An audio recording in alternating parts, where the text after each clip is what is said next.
안녕하세요 구독자 여러분, 돈찍는TV의 돈찍는 기계입니다. 2020년 10월 28일 6시가 좀 지나고 있습니다. 마감 시황 좀 보고 종목별도 또 살펴보도록 하겠습니다. 오늘 양시장 모두 올랐습니다. 코스피는 0.62% 오른 2345 정도 됐고요. 코스닥은 2.87% 오른 806포인트, 800포인트를 다시 사수했습니다. 코스피 같은 경우는 장중 외국인이 선현물을 갖다 동반매, 순매수 해가지고 상승했고요. 특히 이제 화이자에서 코로나 백신이 다음 달에 긴급 승인될 거라는 그런 기대감이 있고요. 또 정부 정책의 모멘텀이 지수를 견인했습니다. 기관은 전기전자 업종을 중심으로 좀 많이 매도를 했습니다. 이틀간 한 4천억 정도 순 매도했습니다. 그러나 이제 미래차 그리고 산업과 그 디지털 전환 정책이 발표가 됐죠. 그러고 나서 2차 전지와 소프트웨어 등 또 BBIG 종목들이 많이 올랐고요. 신재생에너지 쪽이 많이 올랐습니다. 그래서 원달러 환율은 최근 너무 급락을 해가지고 다시 조금 오늘 나쁘지 않았습니다. 하지만 조금 올라서 끝났네요. 1130원을 복귀했습니다. 이걸로 먼저 좀 살펴볼까요?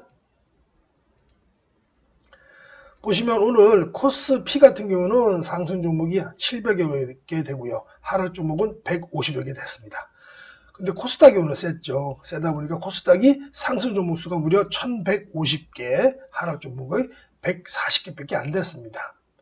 면면히 살펴보시면 외국인들의 선현물 그 파생 포지션도 보시면요. 외국인이 오늘 선물도 사고 현물도 샀고요. 또 콜옵션도 조금 샀습니다. 네.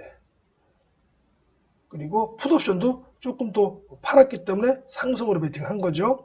전체적으로 오늘은 외국인은 오늘 하루만 보자면 아직 누적은 옵션들은 다 아직 하방이지만 누적은 그렇지만 오늘만 보자면 전부 샀습니다. 선물, 현물, 옵션, 풋옵션 할 거 없이 오늘만 보자면 모두 샀습니다. 특히 외국인은 거래소보다는 코스닥 종목들을 많이 샀어요. 어제 이어서 오늘도 코스닥 종목을 많이 샀네요. 그러다 보니까 코스닥이 많이 좀 올라줬습니다. 그리고 원달러 환율을 보시면 최근 급격하게 많이 떨어져서 오늘 그 반대로 조금 올랐죠? 상관없습니다. 보시면 원달러 환율 같은 경우에는 지금 이게 1130원입니다. 그리고 요 선이 1110원인데요. 요 1150원부터 1110원까지가 최근에 가장 지글탕 되면서 박스권을 형성했던 데거든요. 그래서 만약에 1130원을 깨고 툭 내려오더라도 1110원 이 정도 또 요 칸에서 좀 움직이다가 다시 툭 떨어지는. 그래서 환율 전문가들 또 얘기는 1000원을 깨기까지도 할 수도 있겠다라고 지금, 왜냐면 워낙에 달러가 지금 약세 정책을 피고 있죠. 우리가 이건 꼭 기억하셔야 됩니다. 자산시장에 참여하시면서요. 너무나도 당연한 건데요. 물은 높은 곳에서 낮은 곳으로 흐르는 것이 자연의 법칙입니다. 중력이 제대로 적용을 한다면요. 그러면 돈은 어떻게 될까요? 반대입니다. 돈은 낮은 곳에서 높은 곳으로 흘러가요. 무슨 말이냐면 돈은 금리가 낮은 곳에서 금리가 높은 곳으로 흘러 들어가게끔 되어 있습니다. 아주 너무나 당연한 겁니다. 물이 높은 곳에서 낮은 곳으로 흐르듯이 돈은 금리가 낮은 곳에서 높은 곳으로 흘러 들어갑니다. 지금 미국 금리는 제로 금리죠. 근데 우리는 0.5%입니다. 기준금리가. 그러니까 금리가 낮은 미국에서 금리가 높은 한국으로 자본이 유입되는 것은 너무나도 당연한 겁니다. 물이 흐르듯이. 게다가 미국은 달러 약세 정책을 대놓고 피고 있죠. 왜 그럴까요? 왜 그러냐면 풀어놓은 이 천문학적인 돈이 미국 내에서만 있다고 가정해 보세요. 그럼 엄청난 인플레이션이 생깁니다. 우리가 인플레이션 얘기하면 딱 이거 보이죠. 짐바브웨인데 이게 1000억 달러입니다. 워낙에 돈을 많이 풀어가지고 아무 해결책 없이 풀어가지고 이 1000억 짐바브웨 달러로 가져가면 딱 달걀 3개 줍니다. 근데 이게 인플레이션의 무서움을 갖다가 대표하는 그런 그림이죠. 이미지입니다. 그래서 미국은 인플레이션을 잡기 위해서라도 풀어놓은 달러를 갖다 외국으로 유출해서 외국에서 벌게끔 해야 돼요. 국내에서 놔두면 안 됩니다. 그러니 다른 나라에서 돈을 벌어갖고 다시 미국으로 가져올 때는 금리를 서서히 올리겠죠. 그래서 인플레이션을 잡는 거예요. 그럼 달러가 신흥국 중심에서 신흥국 중에서도 가장 우량하고 성장성이 높은 그런 국가에 들어가겠죠. 달러가 나갔고 바로 브라질 이런 데는 들어가지 않을 거 아닙니까? 또 브라질은 또 그나마 괜찮습니다. 아르헨티나 같은데 아르헨티나는 10년에 한 번, 20년에 한 번씩 그냥 모라토리엄 선언해버리죠. 나 배째, 그죠? 그런 나라 안 들어가겠죠? 그러면 신흥국으로 달러가 밖으로 튀어나와서 어쩔 수 없이 밀려나서 떠밀려서 미국에서 나와서 들어갈 곳은 중국, 인도, 한국 등이에요. 일본에도 안 들어갈 겁니다, 많이. 그럼 달러가 들어올 수밖에 없는 이 구조가 지금 그런 거예요. 그러니까 달러가 계속 들어오기 때문에 우리나라 경제가 많이 좋아지고 이런 것도 조금 요인이 되지만 그 와중에 지금은 달러 약세 정책을 피기 때문에 달러가 들어오는 겁니다. 그럼 달러가 들어오면 어쩔 수 없이 이제 등 떠밀려서 한국 내에 들어오고 또 중국에 들어가요. 그럼 얘네들이 정기 예금을 들까요? 정기 적금을 들까요? 아니죠. 아니면 안전자산인 국채나 혹은 수익률이 좋은 주식과 부동산으로 들어갑니다. 이 답을 스스로 못 찾으시면 안 됩니다. 그래서 대세 상승장이라는 게 이거예요. 제가 항상 말씀드리지만 돈값이 똥값이 되어가지고 실물 자산으로 바꿔야만 합니다. 돈과 금리의 원리를 알아야만 냉혹한 자산시장에서 살아남고 또 부를 챙길 수가 있습니다. 물론 복잡한 다른 메커니즘도 있긴 합니다만 간단하게 핵심만 설명드린 거예요. 그러나 이게 다입니다. 복잡하고 어려운 걸 갖다 단순하고 쉽게 얘기해야 전문가지 안 그렇겠습니까? 그죠? 이것만 이해하시면 됩니다. 지금은 그래서 달러가 들어오는 게 우리나라 경제가 막 좋아서 이런 것보다도 등 떠밀려 들어오는 자금이 또 대부분이다. 근데 그 등 떠밀려 들어온 자금이 우리나라에 예적금을 하겠습니까? 아니면은 주식이나 채권에 혹은 부동산에 들어가겠습니까? 너무나도 당연한 겁니다. 그렇기 때문에 요 지금 흐름을 잘 이용하셔가지고 대세 상승장에서 큰 수익을 내셔야 됩니다. 이런 대세 상승장에서 그 수익을 못 먹으면요, 다음번 버블 터지면 정말 곤란한 지경이 이를 수도 있습니다. 자, 이제 오늘 얘기는 각설하고요. 금리에 대해서는 각설하고 특징적으로 살펴보도록 하겠습니다. 오늘 아침에도 여지없이 제가 이 커뮤니티에다가 좋은 종목을 올려드렸습니다. 따끈한 리포트로. 골프존 목표가 104,000원 메리츠증권에서 발행됐고요. 어제가 종가가 76,600원이었어요. 이 근거로는 이익 성수기에 돌입했다. 겨울이니까요. 그리고 고배당 매력도 있고 이걸 갖다가 이제까지는 퍼를 갖다가 2020년으로 땡겨왔지만 지금은 내년 거 2021년 걸 땡겨왔을 때 포워드 퍼는 8.98밖에 안 되더라 라는 취지입니다. 목표가 대비해서 현재가 계류율은 47.41%다 이렇게 말씀드렸습니다. 이렇게 보여드렸어요. 앞으로는 이걸 갖다가 제가 지금 이렇게 딱 보여드리니까 레포트를 전체적으로 못 보여드리고 하니까 제가 아침에 바빠요. 저도 트레이딩을 해야 돼서. 그렇지만 이제 조금 있으면 시간 내갖고 다음 주나 다다음 주부터는 이것도 제가 영상으로 좀 제작해갖고 간단하게 제 목소리가 안 들어가다도 카드 영상으로도 제작해가지고 이 발행한 증권사의 어떤 중요한 이슈 같은 것도 제가 좀 빨간 박스로 좀 쳐서 보실 수 있게끔 그렇게 영상으로 좀 해볼 생각입니다. 그러면 우리 여기 제 구독자분들은 이제 앞으로 커뮤니티에도 들어와서 보시고 제가 시간이 없을 때는 이렇게만 딱 드리고요. 시간이 좀 날 때는 다시 또 그 영상으로 좀 간단히 제작해서 이 발행기관의 리포트도 같이 보여드려야 그래야 되는 거죠. 그죠? 뭐든지 그냥 남들 얘기 듣고 투자하시면 안 됩니다. 그래서 이거 들어보고 또 봐보시고 이 발행기관에서 발행한 이 증권 레포트가 리즈너블 하구나. 진짜 그럴만하네. 라고 생각하고 투자를 하셔야 됩니다. 그럼 골프전 한번 보시면 오늘 시가가 2.41% 뜬 72,300원이었고요. 고가가 74,500원, 5.52% 떴습니다. 시가에 잡아서 고가에 팔았어도 2%에서 3%는 아마 드셨을 겁니다. 물론 저가까지 있었으니까 매우 좋죠. 골프전 한번 보겠습니다. 오늘도 보시면 외국인하고 기관이 좀 들어왔습니다. 그죠? 투신. 연기금이 조금 팔았네요. 연기금이 조금 판 게 조금 마음에 걸립니다. 그렇지만 투신과 사모펀드 셋 중에 셋 다 도망만 안 가면 됩니다. 또 연기금이 많이 파니까 또 투신이 많이 들어왔네요. 또 돈 냄새를 제일 잘 맡는 사모펀드도 딱 이렇게 들어왔습니다. 수급도 괜찮습니다. 아직은. 그 다음으로는 오늘 공부뿐만 아니라 좀 관심 종목으로 세종공업, 상하프론테크, 효성첨단 소재를 갖고 왔어요. 일단 세종공업 보시면 오늘 11.15% 상승을 했고요. 상하프론테크 5.96%, 효성첨단 소재 7.29% 올랐는데 다 보시면 공통점이 있습니다. 어디서 공통점일까요? 모두 121선 근처에서 다 상승을 했습니다. 반등이 됐고요. 121선은 제가 항상 말씀드리면 중요한 선이라고 그랬죠. 대세 상승하는 종목은 121선을 잘 깨질 않아요. 예. 나중에 보시면 아시겠지만 대세 상승하는 종목은 기술적으로 절대 120선 잘 깨지 않습니다.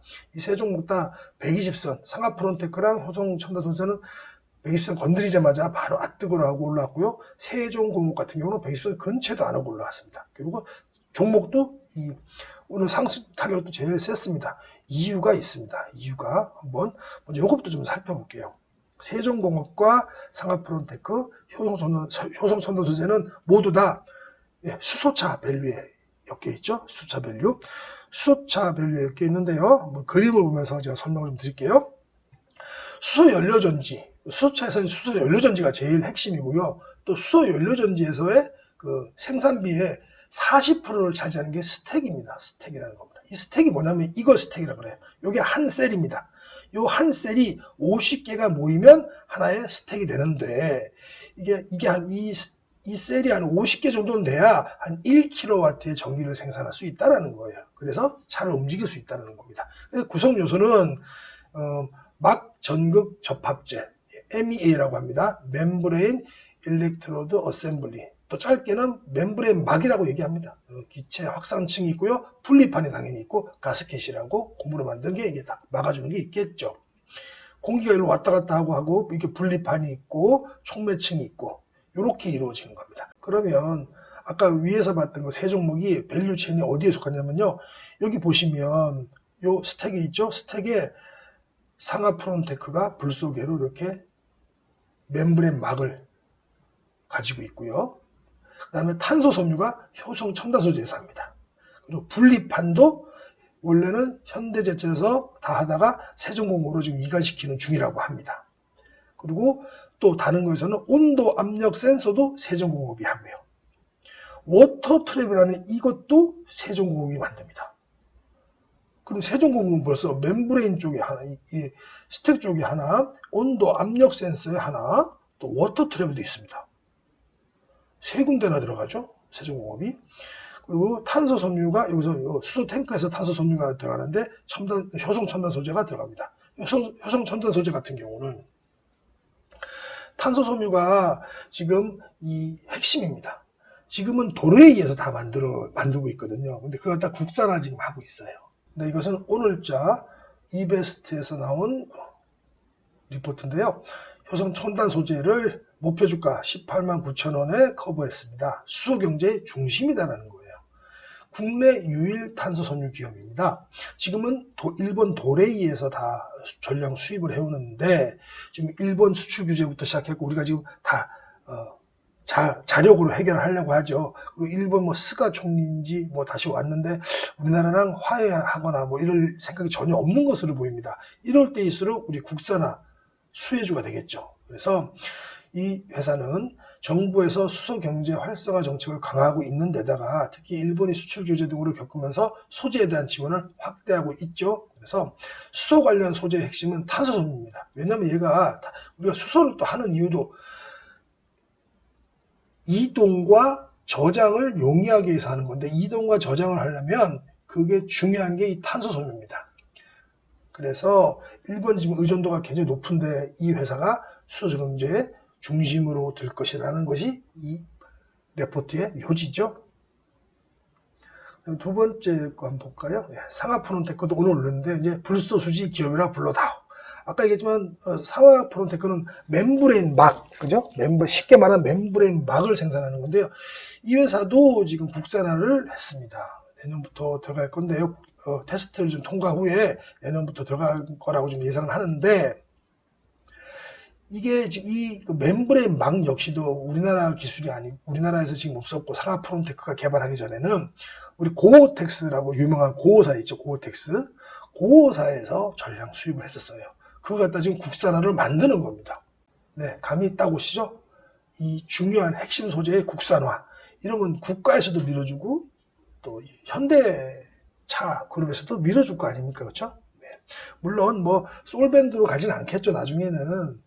지금도 솔밴드가 고어텍스이기 때문에 고어 쪽이기 때문에 이 듀얼 밴드로 상하프론테크를 키우는 거잖아요. 그렇죠? 이 회사가 국내 회사니까 당연히 수혜를 받을 수밖에 없겠다. 이렇게 보시면 됩니다. 앞으로 이 수소차 관련과 수소 밸류 관련돼서는 제가 좀 더 심화학습을 좀 해볼까 해요. 이렇게 그냥 수박 겉핥기보다는 좀 더 심화학습을 해가지고 또 많은 비중을 실어서 또 많은 수익을 남길 수 있도록 그렇게 해볼 생각입니다. 그래서 지금 주가를 보시면 아까도 뭐 세종공업 따로 말씀드릴 필요 없을 정도고 아까 세 군데가 다 들어갔죠. 그러다 보니까 얘가 제일 높았습니다. 상승률이. 오늘자 상하프론테크랑 효성 첨단소재도 알아봤고요. 그 다음에는 최근에 제가 커버한 종목 중에는 이지바이오가 오늘 뭐 상한가까지 갔다가 네, 마지막에는 21%밖에 21% 정도 상승하고 끝났는데요. 이지바이오는 제가 좋다고 말씀드렸죠, 그죠? 좋다고 말씀드렸는데 이제는 뭐 많이 올랐기 때문에 이제 그들만의 영역일 수도 있습니다만 저는 오늘도 조금 더 추매했습니다. 얘가 자돈, 그러니까 새끼돼지 전문 사료 및 사료 첨가제를 만드는 업체고요. 올해 영업이익이 한 200억 정도 예상한답니다. 올해 영업이익이 200억이면 퍼 10주면 영업이익에다 퍼주지는 않지만 영업이익에다 퍼주면 2천억은 돼야 되겠죠? 보시면 네 지금 뭐 오늘 좀 올랐으니까 1,500억 되겠네요. 1,500억 정도 시가총액이 될 것 같습니다. 이게 왜 이렇게 떴느냐면 회사에서 주가 부양을 하려는 그런 의지가 보이는 거죠. 일단 요즘 장이 좋을 때 이게 뭐 회사가 액면 분할한다고 혹은 무상증자한다고 밸류에서는 저는 상관없지만 이게 장 좋을 때는 그게 주가를 올리는 트리거는 될 수 있습니다. 이 회사가 어제 무상증자를 무려 200% 하기로 했고요. 그 전에 무상증자를 하기 전에 또 액면 분할을 500원짜리를 100원짜리로 분할하기로 했습니다. 그럼 지금 현재 주식수가 228만 6천 주 정도 되는데요. 여기다가 500원짜리를 100원으로 5분의 1로 또 바꾸죠. 그러면 액면 분할을 하니까 5배가 됩니다. 주식수가. 밸류에서는 변동 없습니다. 거기다가 200% 무상증자입니다. 200%면 무슨 말이냐면 100주를 300주 만들겠다는 소리입니다. 그러면 지금 이 회사는 일단 액면 분할로만 5배가 늘었고요. 또 그리고 200% 무상증자이기 때문에 곱하기 3을 해야 됩니다. 그럼 3, 55, 15배가 느는 거예요. 그럼 상장 주식수가 지금 228만 6천 주인데 대충만 계산해도 한 3,400만 주가 돼요. 주식수가. 그러면 이제 유통량이 늘어나니까 아무래도 이제 뭐 치고받고 유통량이 많이 늘어나면 이렇게 또 이게 대세 상승장이 아니면 아무도 안 받아줘요. 그런 걸 갖다가. 또 대세 상승장이니까 회사에서 주가를 부양하려고 이런 이벤트를 하겠죠. 그래서 이게 그것 때문에 이렇게 지금 오늘 주가가 상한가까지 갔다가 마지막에는 21%로 마감했습니다. 그래서 기보유자들은 계속 좀 주시하셔야 될 걸로 그리고 보입니다. 제가 그저께부터 말씀드린 CS윈드는 제가 그저께부터 요날부터 산다고 제가 공개적으로 말씀드리면서 좀 했죠. 네, 많이 올랐습니다. 코나이 이 와중에도 또 지금 오늘도 상장 다시 재개됐던 시초가를 지켜주면서 연이틀 좀 상승이 좋습니다. 계속 봐주셔야 되는 업체들입니다. 대양전기공업. 대양전기공업이 얘가 지금 아까 세종공업 보셨죠? 세종공업이 하는 압력 센서를 이 회사가 지금 납품할 수도 있는 걸로 좀 알고 있어요. 그러다 보니까 수소차 밸류에이션으로 들어가 버리죠. 그래서 지금 이날 거진 뭐 상한가까지 갔었죠. 상한가까지 갔다가 이렇게 크게 거래 대금이 터진 날 요 시가부터 종가 사이를 갖다 잘 지키는 봉이 나왔습니다. 요날 시가를 지켰죠. 이튿날 지금 우리가 지금 조정을 받더라도 지키면서 올라가고 있으니까 계속 봐주셔야 됩니다. M2I는 제가 어저께도 계속 언급드린 종목입니다. 이것도 신규 상장사로서 스마트 팩토리 솔루션 만드는 업체라고 어제부터 제가 말씀드렸습니다. 계속 주시해야 됩니다. 이오플로는 오늘도 좋은 흐름 보였죠. 이오플로는 제가 계속 말씀드립니다. 저도 이제 요 근처에서 사서 지금 오늘도 좀 이익 실현하고 다시 또 담고 이렇게 하고 있습니다. 계속 트레이딩 관점에서 보고 있습니다. 이오플로는 뭐 오늘 올랐지만 아직 한 4천 시가가 한 4천 시가 총액이 한 4,700~800억 되겠네요. 이제 아직도 괜찮은 밸류에이션을 받고 있는 것으로 평가됩니다. 네, 이상으로 오늘 시황과 특징주를 좀 알아봤고요. 오늘의 또 원스팟 강의로서 그 돈의 원리, 금리의 원리에 대해서 좀 알아봤습니다. 금리의 원리와 돈의 원리를 알아야 우리 자본시장에서 잘 버티고 살아남고 또 살아남다 보면 영광을 또 차지할 수가 있겠죠. 살아남은 자들만의. 네, 오늘은 여기까지 하겠습니다. 이상 돈 찍는 TV의 돈 찍는 기계였습니다. 남은 시간 행복한 시간 되십시오.